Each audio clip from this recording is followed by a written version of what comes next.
Have you ever had someone in your life that you would do anything for? Someone who was always there for you during the good times and the bad. Whether it be a family member, a friend, or even a teacher, I'm sure everyone has had someone similar to this. This someone was there for everything, beginning at birth, onto your first steps, first words, first days of school, first play, first soccer game, first competition, first everything. They have been there through the scraped knees and the hurt feelings, through the first dates and the heartbreaks. I would like you to meet my someone. Most people call her Kathy, but to me she's Nana Kate. She has been there for me since day one, and I will always be there for her. Throughout my grandmother's life, she has had many health issues, beginning with diabetes. After helping her through about 8 years of diabetes, my family received a life-changing phone call from Nana Kate's sister. The news hit us, and it hit us hard. The most unexpected and unwanted call. My grandmother had a heart attack. She was immediately transferred to London in need of a quadruple heart bypass. My mom and I rushed to the hospital the next morning to see her. When we got there, she was already in surgery, so we sat and waited as long as it took until we could see her again. When the doctor was finished and visiting was allowed, we went in to see her.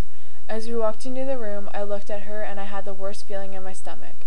The way she was just laying there, so helpless of what was going on, unable to control anything to happen to her in the future. I flashed back to the days when it was just me and my grandma, best friends. She would tell me her stories and we'd laugh all day. Seeing her in such a different place and mood made me sick to my stomach, a new kind of sick. It was unlike any feeling I had ever felt before. It was very quiet that night. Thoughts of what might happen, what my grandma was thinking,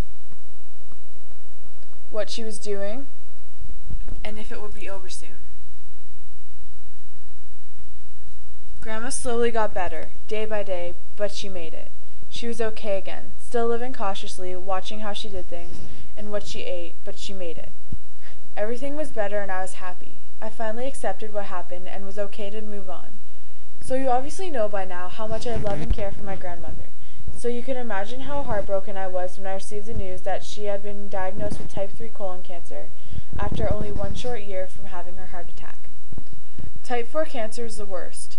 Type 4 cancer means death. It means that there is nothing they can do for you, and the hospital sends you home to be with your family for the last few days of your life.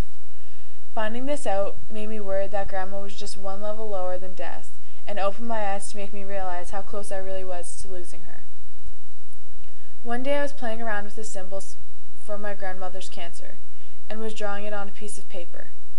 I thought about things between her and I,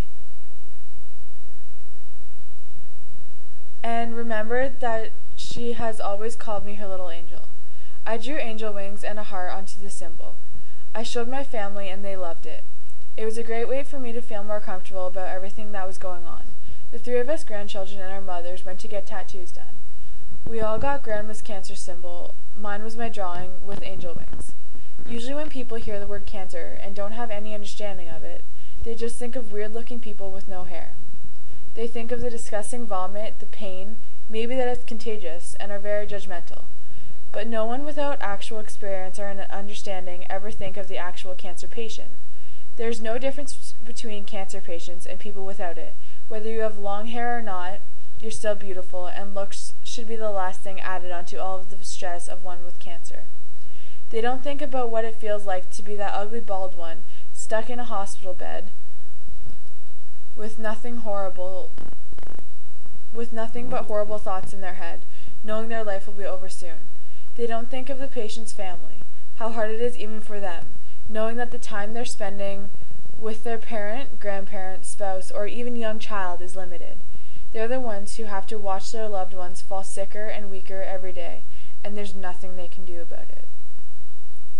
Almost a year ago today, my grandma was given the news.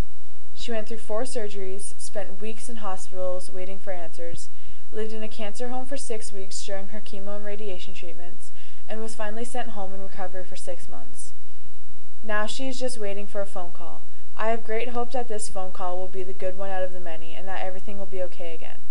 My grandmother's story doesn't have an ending yet. It's still waiting to be written.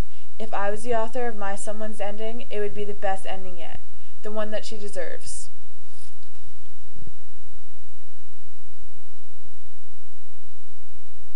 I hope those of you who didn't have much knowledge on cancer have learned more about what it's like for the patient's family, and that it affects us just as much. Sure, we don't feel the physical pain of the cancer, but still feel all the pain of knowing that that phone could ring any second with that unthinkable news. This matters to me because it's made such an impact on my life, and changed the way I think about others, less judgmental. Next time you're judging or making fun of someone, think about what their life is like. You just never know. Thank you.